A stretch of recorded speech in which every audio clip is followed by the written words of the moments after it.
Hammaga salom do'stlar, sizlar bilan Zenitsu va siz yana Zenitsu Plus kanaldasiz. Bugun biz Iblislar qotilining birinchi mavsumini sharhlab beraman sizlarga. Video boshlashdan oldin videoga like bosib, kanalga obuna bo'lib qo'ying va biz boshladik. Qism boshida bizga Tanjiro va singlisi Nezuko'ni ko'rsatishadi. Ular asosiy bosh qahramonlar edi. Nezuko og'ir yaralangan, akasi yelkasida ko'tarib ketayotgandi. Shu bilan birga bir necha kun oldingi voqealarni ko'rsatadi. Tanjiro oilasida onasi, ukalari, singillari bilan yashardi. Dadasi vafot etgan. Oilaning kattasi o'zi edi. Yangi yil yaqin. Tanjiro pul topish kerak. Shuning uchun ham ko'mir sotish uchun shaharga boradi. Oilasi yaxshi ovqatlanishi uchun albatta. Shaharda Tanjironi hamma tanirdi. Hammaga yordam berardi Tanjiro. Shu bilan birga Tanjironi hid bilish qobiliyati juda ham zo'r edi. Sotib kechasi uyga qaytayotganda yo'lda janob Saburoni uyining oldidan o'tadi. Sabura esa uyda to'nab qolishini aytadi. Kechasi iblislar yurardi va keyin majbur Saburoni uyda to'nab qoladi. Iblislar quyoshdan qo'rqardi va umuman quyoshda yura olmas edi. Shuning uchun ham kechasi chiqardi va tong otdi. Tanjiro uyga qarab yo'l oldi. Uyga yetib keldi va qarasaki, oilasi allaqachon vafot etgandi. Faqat singlisi Nezuko yaralanib yotgandi va singlisini olib zudlik bilan shifokorning oldiga yuguradi. Lekin yo'lda tog'dan yiqilib tushadi va keyin esa singlisi o'rnidan turadi va u iblisga aylangandi. Kechasi iblislar hujum qilgandi Tanjironing oilasiga. Va shu paytda iblislar qotili a'zolaridan biri Giyosama yetib keladi va Nezukoni o'ldirmoqchi bo'ladi, lekin akasi qutqarib qoladi va Giyu buni nimaga qilganini so'raydi. Tanjiro esa u meni singlim, odamlarni o'ldirmaydi deya aytadi va bu gaplarni Giyuni asabi buziladi va Nezukoni olib qo'yadi va o'ldirmoqchi bo'ladi. Lekin yana Tanjiro aralashib Giyu bilan urushgani chiqadi birga bir. Lekin hiyla ishlatib boltani tepaga otib yuborgandi va o'zi qo'lida bolta borda yugurib chiqayotgandi. Giyu esa bir urib uxlatib qo'yadi va tepadan bolta uchib keladi.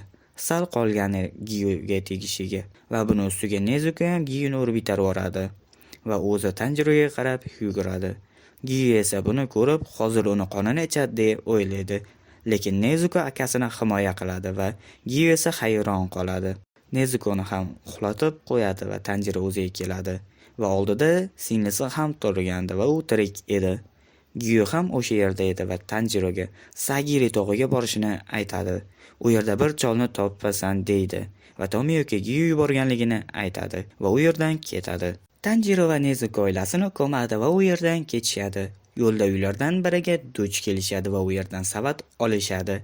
Albatta yelkaga osadigan va Tanjiro u savatni epaqaga keltiradi. Nezuko esa unga solib oladi.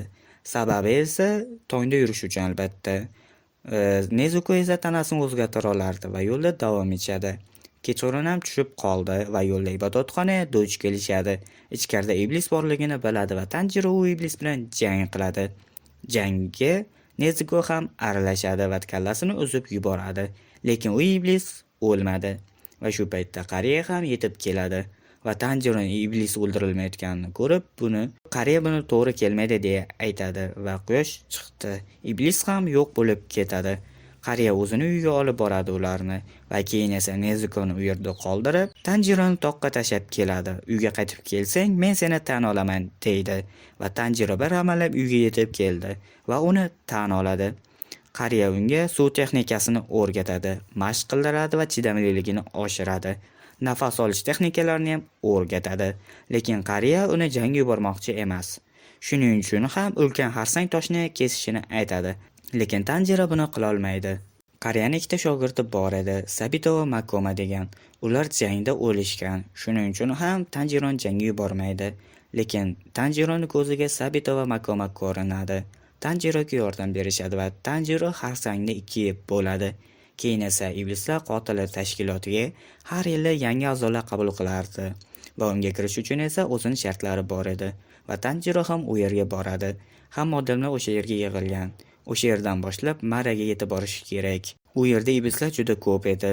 Tanjiro va keyin 3 kishi tirik qolib chiqadi va Tanjiro iblislar qotili deb tan olinadi va unga qilich yasab berishadi. Qilich egasiga qarab rang olardi. Tanjironiki esa qora bo'ladi. va Tanjironing birinchi missiyasini berishadi va u missiyani bajaradi va navbatdagisiga ham yo'l oladi. Shaharga boradi va shaharda Muzan bilan uchrashib qoladi. U yerdan ketadi. Muzan kim? Muzan iblislar qiroli, bu animedagi albatta. Tamoya xonim bilan ham uchrashib qoladi shaharda. U ham iblis edi, lekin odamlarga zarar tegmasdi. Xuddi Nezukoga o'xshab. Nezukoga yordam berishini aytadi. Lekin shu paytda ikkita iblis bostirib keladi. Tanjiro va Nezuko jang qiladi va yutishadi. Keyin navbatdagi missiyaga ketadi. Tanjiroga navbatdagi missiya keladi va u yerdan ketadi. Nog'ora bilan birlashib ketgan iblis bor edi va uni yo'q qilish kerak edi. Tanjiro suv nafasini o'rgangan edi va yo'lda Zenitsu bilan uchrashib qoladi. Zenitsu chaqmoq nafasi edi va keyin Inosuke bilan uchrashib qoladi. Inosukeniki esa hayvon nafasi. Tanjiro iblisni yo'q qiladi va keyin u yerdan ketishadi va yo'lda bir joyda tunab qolishadi. Zenitsu birinchi marta Nezukoni ko'rib qoladi va unga oshiq bo'ladi va ertasi kuni yo'lda davom etadi. Yo'lda iblislar borligini bilib qoladi. Kechqurun tushib qolgan. Tanjiro buni qolganlarga aytadi. Buni eshitgan Zenitsu hushdan ketib uxlab qoladi. Tanjiro va Inosuke iblisni o'ldirgan ketishadi. Lekin bilmas ediki, u past darajali oylardan edi. Buni ustiga qanchadir iblislar qotili ularni o'ldira olmayotgandi va o'sha yerda qolib ketishgandi. Tiriklar ham bor, o'lganlar ham bor. Buni bilgan iblislar qotili tashkiloti u yerga Giyu va Shinobini yuborishadi. Zenitsu o'ziga keldi, lekin yonida Tanjiro va Inosuke yo'q edi va ularni qidirgani boradi. Keyin esa yo'lda iblislarni ko'rib qoladi. U o'rgimchakka aylanib ketgandi. U yolg'iz emas edi. Uning sheriklari bilan Tanjiro va Inosuke shug'ullanib turgandi. Zenitsu juda qo'rqoq edi.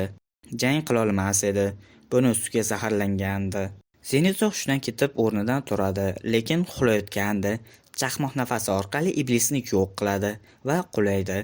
O'lib borarkan ko'ziga har xil narsalar ko'rinadi va Shinobi kelib yordam beradi, ziddi zahar beradi. Tanjiro va Inosuke jang qilayotgandi, iblislar bilan kuchi yetmayotgandi, ikkalasini ham ajraladi. Inosuke o'zi jang qilmoqchi, lekin kuchi yetmaydi. Giyu kelib qutqaradi va iblisni o'ldiradi. Tanjiro bu paytda esa qilichi singandi va singlisi ham yordamlashayotgandi. Jang qilishda shu onda Tanjironing ikkinchi nafasi, ya'ni quyosh nafasi uyg'onadi. Singlisining qoni ham yordam beradi. Qoni yonar edi, olov kabi albatta. U yerda kattasini yo'q qilishadi, lekin u o'lmaydi. Giyu kelib yana yordam beradi, iblisni yo'q qiladi va hamma bosh shtabga yo'l olishadi. U yerda 9 ustularni ko'rishadi. Tanjiro va Giyuni sud qilishadi. Sababi Nezuko iblisga yordam bergani uchun bir narsa qilib Nezukoni odamlarga zarari tegmaslikka ishontirishadi. Tanjiro va Nezukoni tegmaslikka qaror qilinadi, lekin baribir hech kim ishonmaydi va Tanjironi asosiy shtab kasalxonasiga olib borishadi. Zenitsu va Inosuke ham o'sha yerda edi. U yerdan davolanib chiqib, poyezd stansiyasiga yo'l olishadi. Keyingi missiya uchun albatta. Va animening birinchi mavsumi shu joyda o'z nihoyasiga yetdi. Videoni shu joygacha ko'rganlar uchun katta rahmat. Videoga like bosib, kanalga obuna bo'lib qo'ying. Keyingi videolarda ko'rishguncha